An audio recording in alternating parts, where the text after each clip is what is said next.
Africa, often referred to as the cradle of humanity, has a profound history shaped by influential leaders.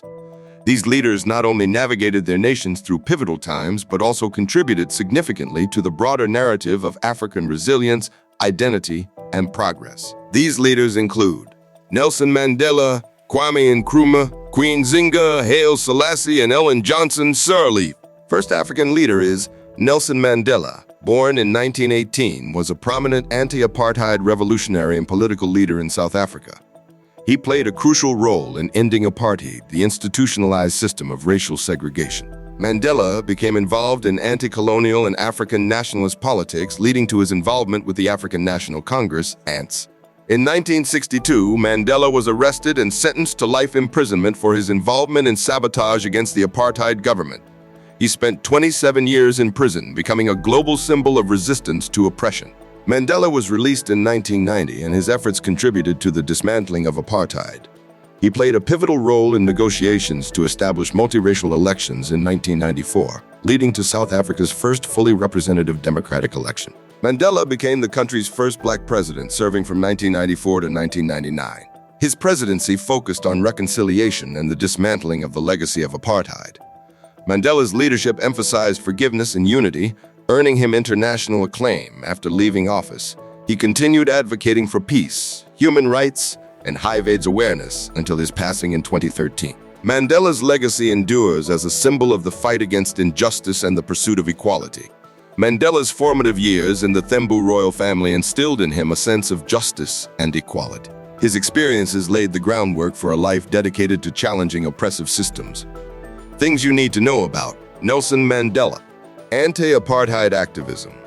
Mandela's involvement in the ANC and the Defiance campaign showcased his commitment to dismantling apartheid. His strategic and non-violent approach garnered support both locally and globally.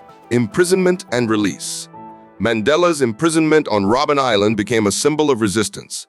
The global call for his release, marked by movements like Free Nelson Mandela, exemplified the international outcry against racial injustice. 3. Presidency and legacy.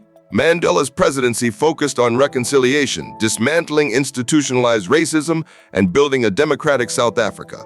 His commitment to forgiveness and unity left an indelible mark on the nation's ethos.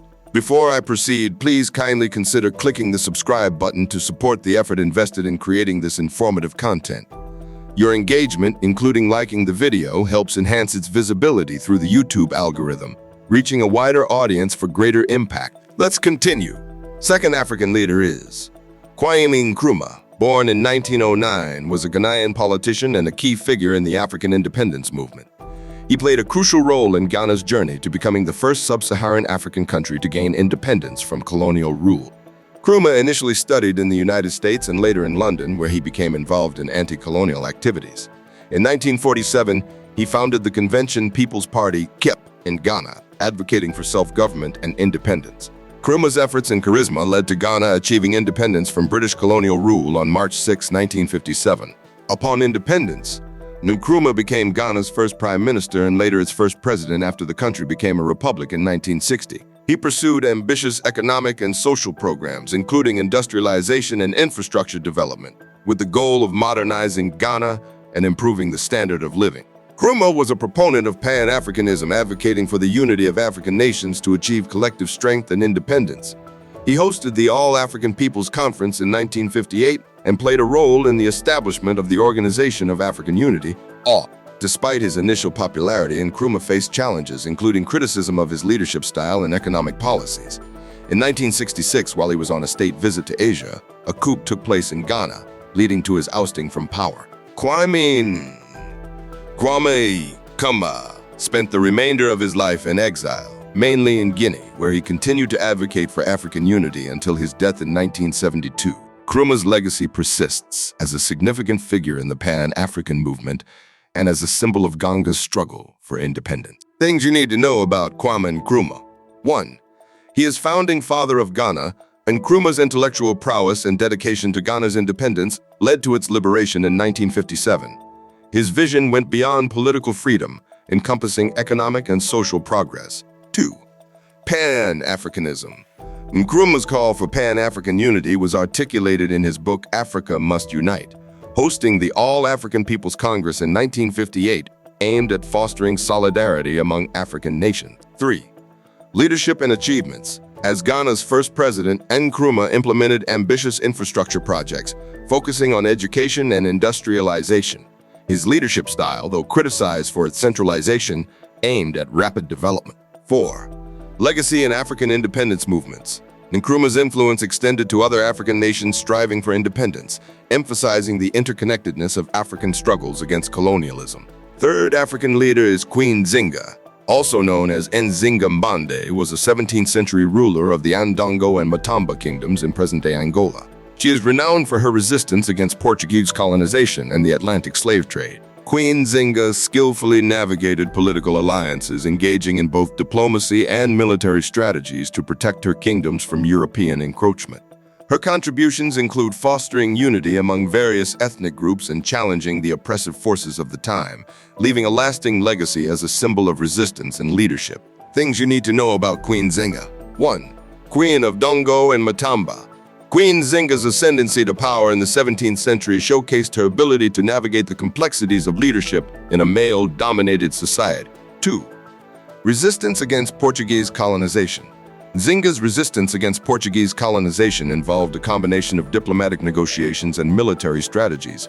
Her efforts aimed at preserving the independence of Nongo and Matamba. 3. Diplomacy and military strategies. Nzinga's diplomatic prowess was evident in her negotiations with the Portuguese.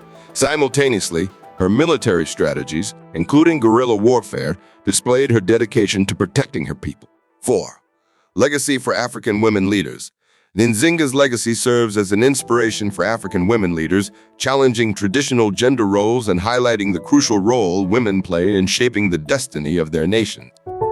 Fourth African leader is Haile Selassie, was the last emperor of Ethiopia, ruling from 1930 to 1974. He played a key role in establishing the Organization of African Unity and advocated for African unity and independence. Selassie also served as a symbol of resistance during the Italian invasion of Ethiopia in 1935.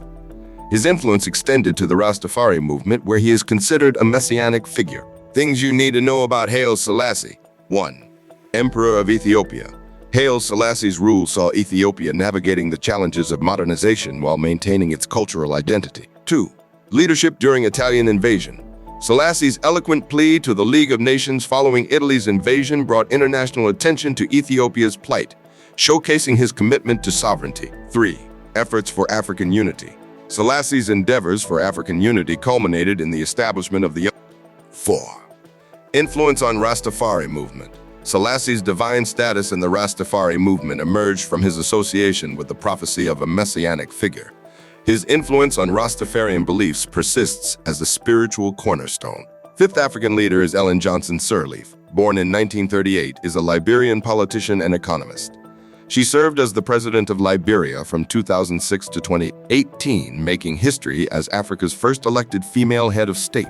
Known for her leadership during challenging times, she played a crucial role in stabilizing Liberia after years of civil war. Sirleaf's contributions include promoting economic growth, debt relief, and women's rights. She received the Nobel Peace Prize in 2011 for her efforts to bring women into the political process and her commitment to maintaining peace. Sirleaf's tenure marked a period of recovery for Liberia, emphasizing reconciliation, infrastructure development, and anti-corruption measures. Things you need to know about Ellen Johnson Sirleaf. 1. Liberia's first female president. Sirleaf's election in 2005 marked a historic moment, breaking gender barriers in African politics. 2. Political career and achievements. Sirleaf's background in international finance and governance informed her leadership. Her focus on economic recovery and stability was crucial for post-Civil War Liberia. 3. Focus on women's empowerment. Throughout her career, Sirleaf championed women's empowerment, recognizing the transformative impact of gender equality on a nation's development. 4. International recognition. Sirleaf's global recognition, including the Nobel Peace Prize, acknowledged her efforts to bring peace to Liberia and her commitment to democratic governance. Conclusion. In conclusion, the collective narratives of Mandela, Nkrumah, Nzinga, Selassie, and Sirleaf weave a tapestry of African leadership. These leaders faced diverse challenges with resilience and vision, leaving enduring legacies that continue to shape the continent's trajectory. By studying their lives, we gain insights into the complexity, diversity, and profound impact of African leadership throughout history.